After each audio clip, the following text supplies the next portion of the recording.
Hey everybody, welcome back to the Propsmith channel. I wanted to revisit an old video today. Several years back I did an ultimate Sonic screwdriver showdown of all the replicas of the 11th Dr. Sonic screwdriver that were available at the time.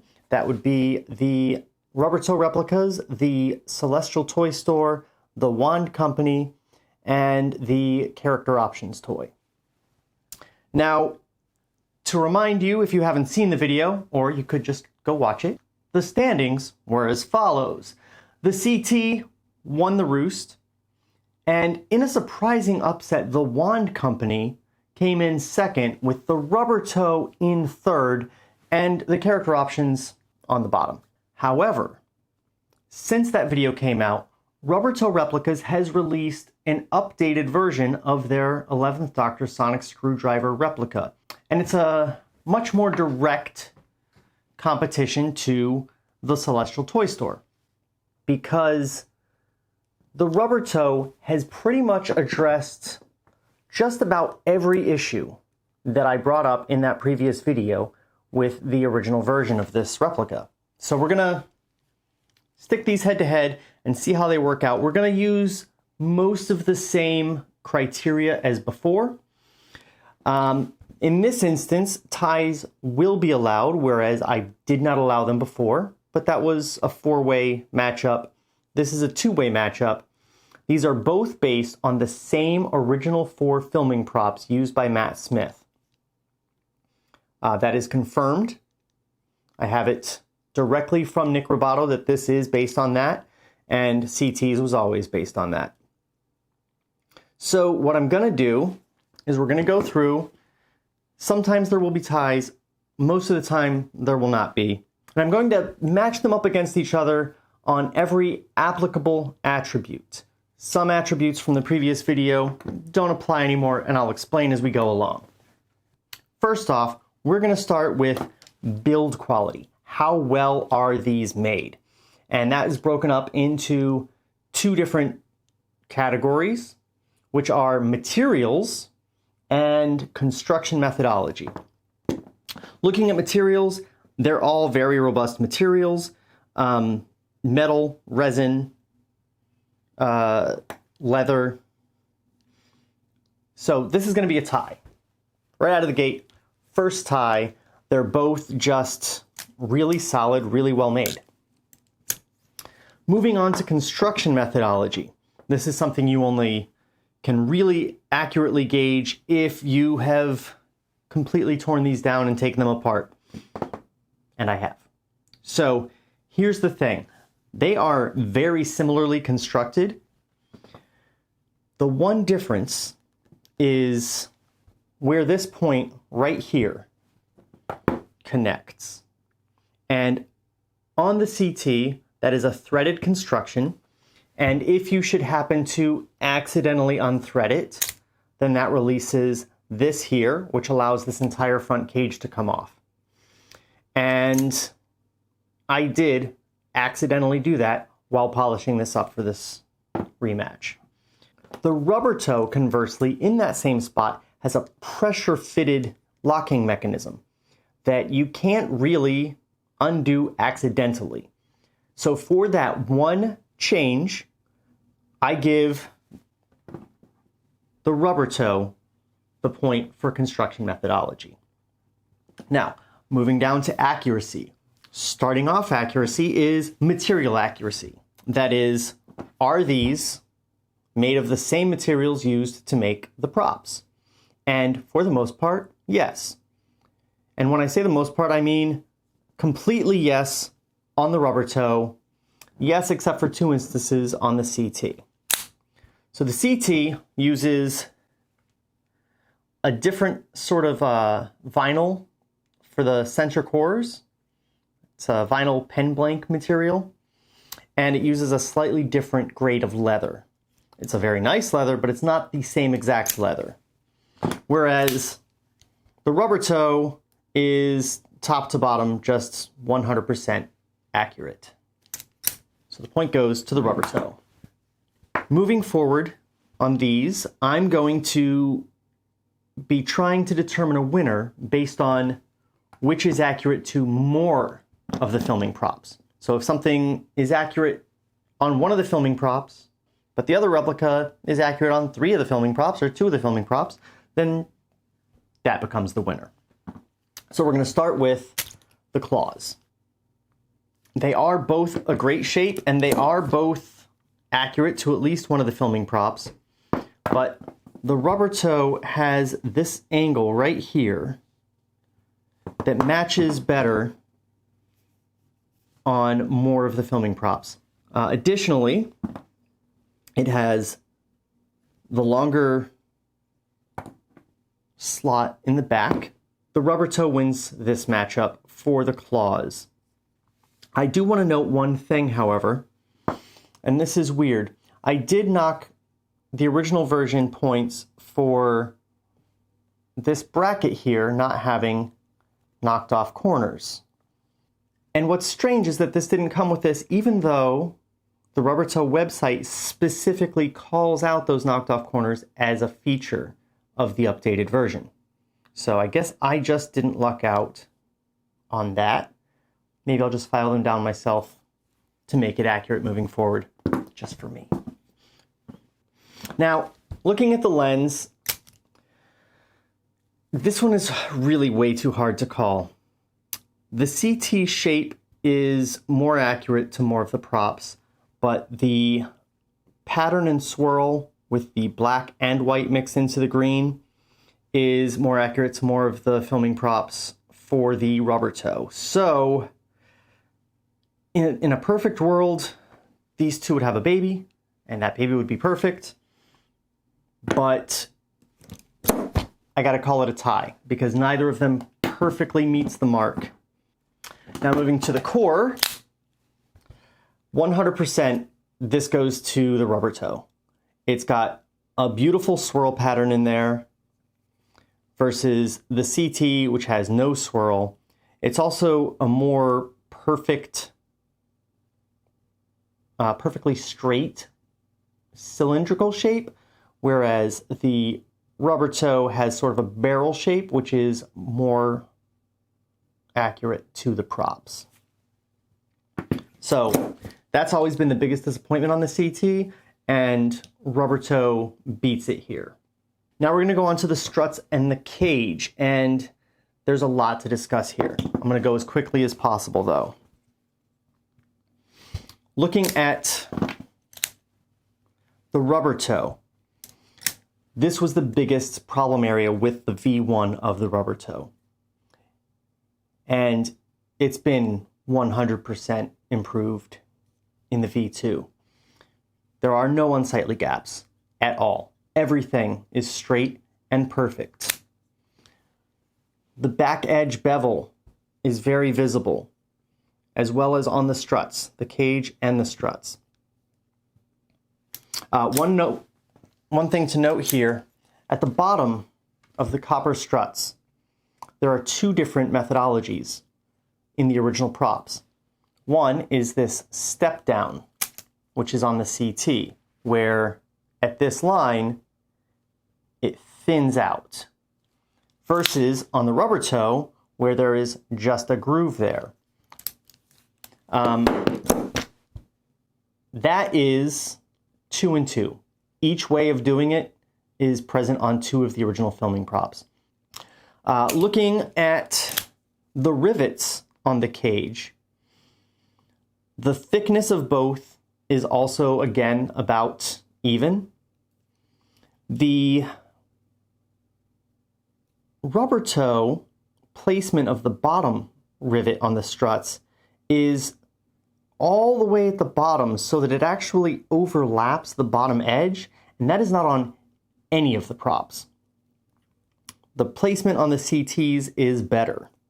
Also, the knurling on the Rubbertoe, far improved.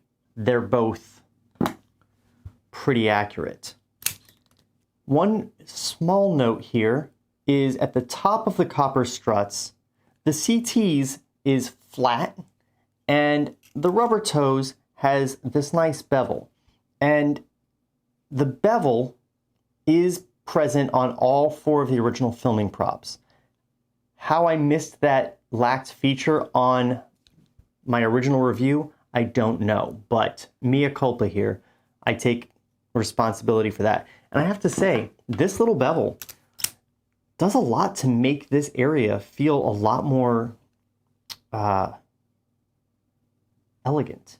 It feels more elegant and intentional. It's a really nice little bevel. It's weird to go on so much about just a tiny bevel, but it makes it better. Overall, CT's missing this flat part.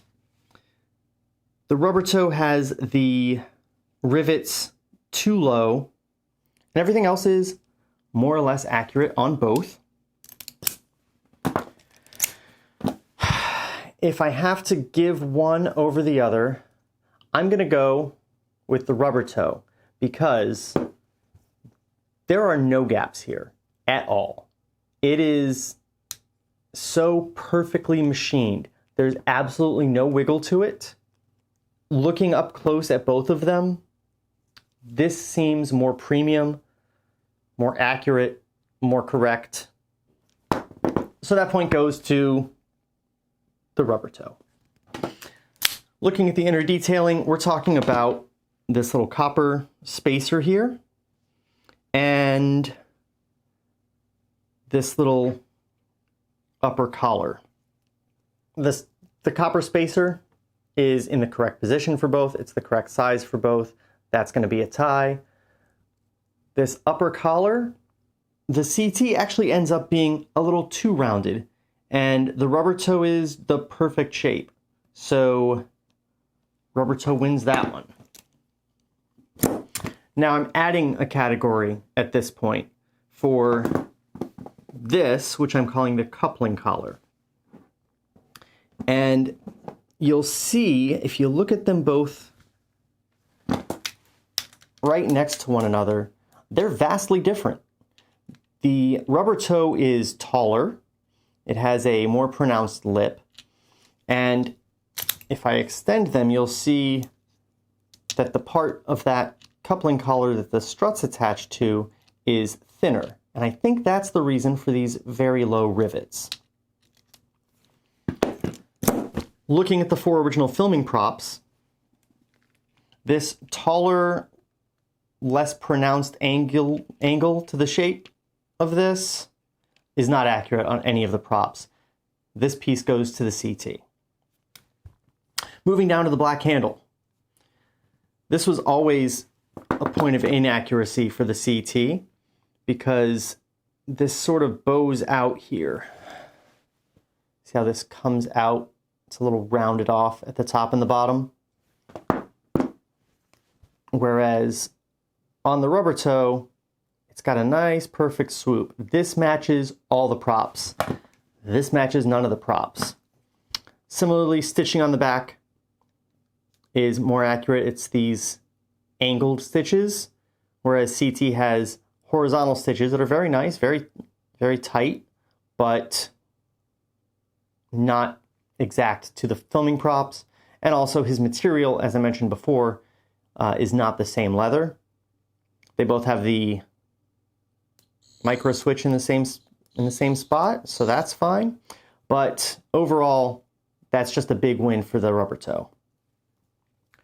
Moving down to the white handle, or yellowed handle on the CT, which is not a point against it because this is just a 7-year-old prop at this point, and that's going to happen. This will get that yellow over time as well. In the last matchup, I gave the CT this point by a nose just because the little milling lines that have been molded in are a little crisper. The details a little sharper. But, and I don't know how I missed this. This is another mea culpa on my part. The CT does have this, and you can only see it in certain lights, but there is a little square area that is clearly where the resin was poured in. It's called a sprue. That's been cut off, and it leaves a little unsightly blemish. No such thing is present on the Rubbertoe. They both have the accurate grub screw. I think the sizing on the Rubbertoe grub screw is actually more correct. But I'm going to say that this little sprue remnant overrides the softer milling details on the Rubbertoe, and I'm giving the white handle also to the Rubbertoe. Now, moving down to the Pommel. This is another very clear difference between the two. You'll see the CT has this wider indented band versus this thin one on the Rubbertoe. Also, the cap is shorter versus this taller one here. And the cap opens only that much to reveal the button inside. Whereas the Rubbertoe opens all the way to reveal this button inside that doesn't fill the whole diameter of the space. And believe it or not, opening to this degree is what the original props did and seem to be intended to have done based on this page from the production notes. This indentation is the size of the CT on all four filming props. The height of the button cap matches the CT on all four of the filming props. So overall, by a landslide, the Pommel goes to the CT. Fixtures. We're talking grub screws.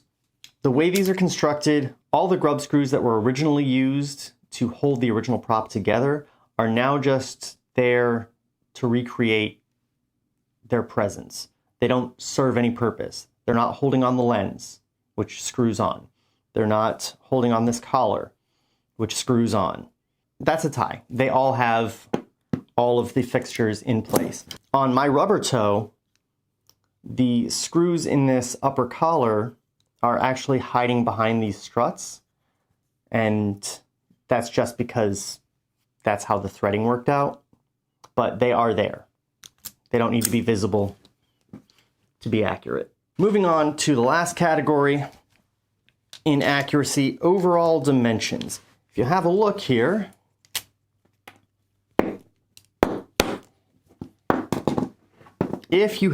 at these, you will see that the Rubbertoe is just slightly longer. Now, I don't have measurements for the original props, so I can't measure these and say this one's this many millimeters over. What I can say is that I know that this cap is too long and that this center coupling collar is too tall. So given that I know those two pieces are too tall and they pretty much account for the extra height of the Rubbertoe over the CT, I give overall dimensions to the CT. Now, my last video, we also made a huge deal about flickability. And I have to say, I'm not going to award points on flickability. It is too subjective. I think the flickability of the Rubbertoe is vastly improved over the version 1, which was lackluster and it just felt like nothing. I will say I still prefer the flick of the CT personally myself.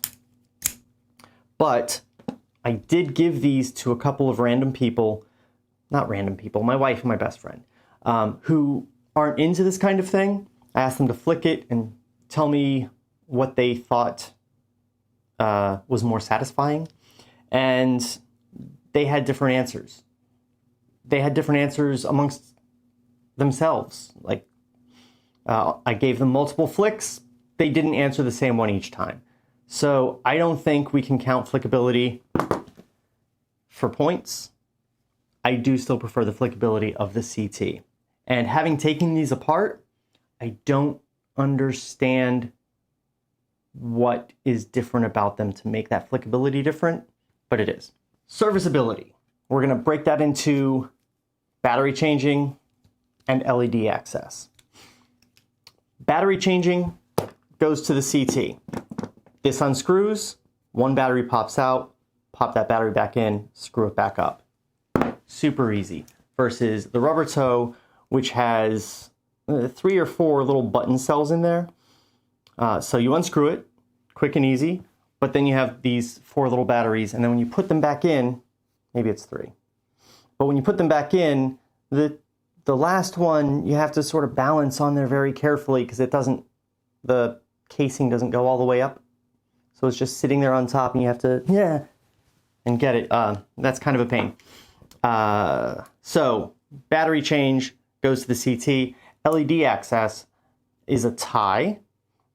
Changing the LED is not easy on either of them. It's going to require soldering. But accessing the LED, just unscrew the lens. Same on both. Moving on to the electronics. We're separating that into brightness, volume, variety of sound effects, and latency. So brightness goes to the Rubbertoe. The resin he's used has more translucence to it, and it delivers a brighter light. Volume. Now, the Rubbertoe is using a modified CO chip from the Character Options toys, and it is louder than the custom chip that CT is using. Variety. That's going to go to the Rubbertoe for sure, because the CT has 1 sound. And the Rubbertoe has 1, 2, 3, 4. Because it's the same as the Character Options toy. Latency. That's when you push the button versus when you get lights and sound. CT's it's instant. Because of the variety, there's a slight delay on the Rubbertoe. CT wins on latency, Rubbertoe wins on variety. So, going through the final score, the head-to-head matchup, the Rubbertoe bested the CT 11 times. The CT bested the Rubbertoe 5 times. That means that in our Ultimate Sonic Screwdriver Showdown, the Rubbertoe has now leapfrogged from number 3 spot to number 1 spot. And I'm very happy it's done so. This is a really solid replica now. It's beautiful, it's made with care, and anyone should be happy to own it. That said, if you have an opportunity to pick up a CT, do that. These are both really, really solid, great replicas. I had trouble after I got the Rubbertoe figuring out which one I wanted to keep. In the end, I did opt for the Rubbertoe. They're both really great. You cannot go wrong with either one of these. And that's the real lesson here, is I'm going to say the Rubbertoe is the top 11th Doctor Sonic Screwdriver replica that you can own. But also, the CT is just a hair under it. Like, they're so close.